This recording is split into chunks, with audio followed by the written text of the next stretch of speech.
সুখবর সুখবর দারুণ সুখবর দারুণ সুখবর মহেশখালীবাসীর জন্য দারুণ সুখবর মহেশখালীবাসীর জন্য এক দারুণ সুখবর হাসপাতাল রোড মহেশখালী থানার সামনে জনতা ফার্মেসিতে হাসপাতাল রোড মহেশখালী থানার সামনে জনতা ফার্মেসিতে প্রতিদিন নিয়মিত রোগী দেখছেন চট্টগ্রাম মেডিকেলের ডাক্তার সৈকত বড়ুয়া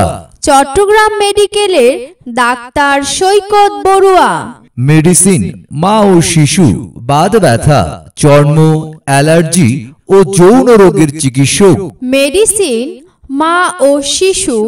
বাত ব্যথা চর্ম অ্যালার্জি ও যৌন রোগের চিকিৎসক ডাক্তার সৈকত বড়ুয়া প্রতিদিন নিয়মিত রোগী দেখছেন জনতা ফার্মেসিতে ডাক্তার সৈকত বড়ুয়া নিয়মিত রোগী দেখছেন জনতা ফার্মেসিতে।